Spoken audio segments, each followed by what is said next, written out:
The medieval Christian church had a shocking classification for Islam that modern churchians don't want you to know. They never called Islam a false religion. They called it a Christian heresy. Why? Because Muslims believe Jesus is the Christ. In Islam, Jesus has the title Kalimatullah, the word of Allah, the same title Christians use. Medieval theologians couldn't ignore this. Islam teaches Jesus will return as king to rule the earth. Christians admit Muslims worship the same God and honor the same Christ. So why did modern churches change this? They realized calling Islam heresy actually validates Islamic claims about Jesus. A heresy contains truth, it's just the wrong interpretation. Modern churches switched to incomplete religion to stop this Islamic argument. But their own medieval theologians already admitted it. Muslims do believe in Jesus Christ. They just disagreed with church authority, not Jesus himself. The medieval church's own words prove Islam's legitimacy about Jesus. No wonder they changed their story. What else don't they want you to know about Islam and Jesus? What if I told you that Christians were safer under Islamic rule than under other Christian empires? The Nestorian church was nearly destroyed by Byzantine Christian persecution, constant sieges, forced conversions, harassment. Then Islamic conquests came. Under Muslim rule, the Nestorian church didn't just survive, it thrived like never before. Islamic law gave Christians legal protection as dhimmi. They could practice freely, build churches, even expand missionary work. The Nestorian church grew from Baghdad to Beijing.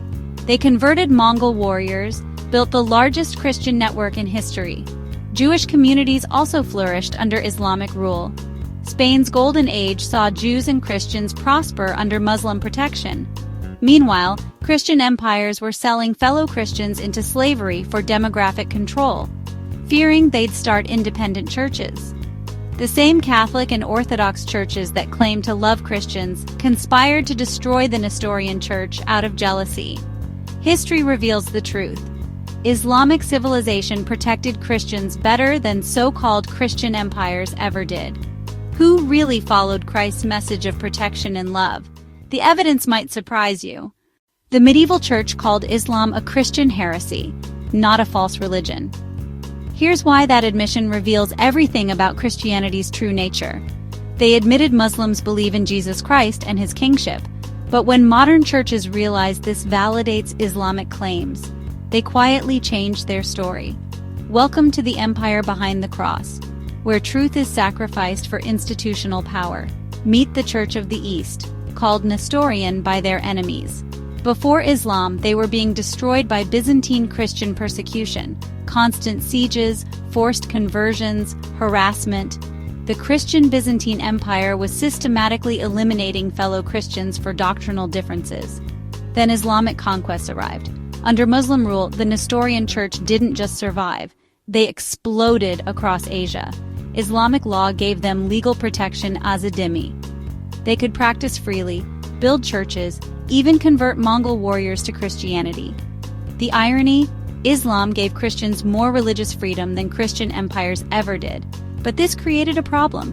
When Mongol Christians started being perceived as a threat to established church power, Rome and Constantinople panicked. For the first time since the Great Schism, the Catholic and Orthodox churches united, not for Jesus but to plot and scheme the destruction of their Christian rivals. Their plan was diabolical. Redirect Mongol armies to attack Islamic Baghdad.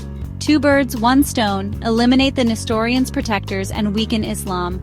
But their plan backfired spectacularly.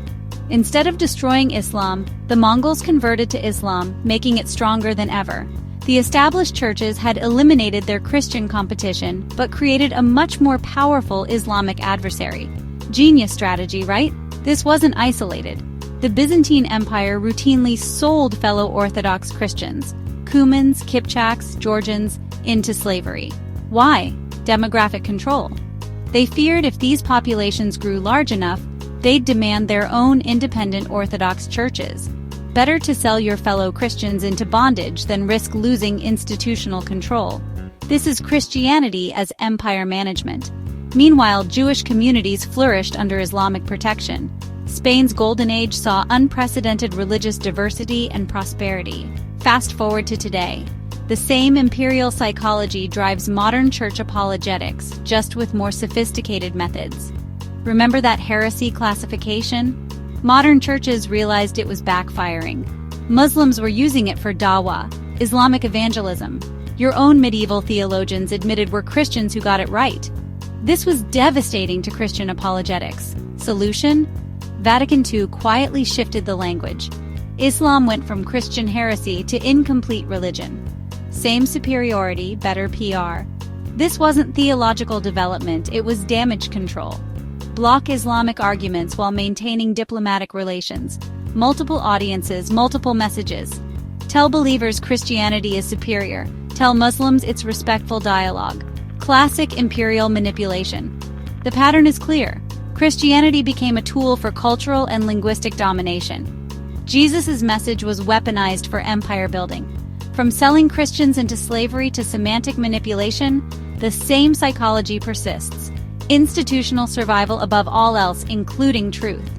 When institutions show you who they are through centuries of behavior, believe them. Always verify first before you trust, especially when salvation is the sales pitch.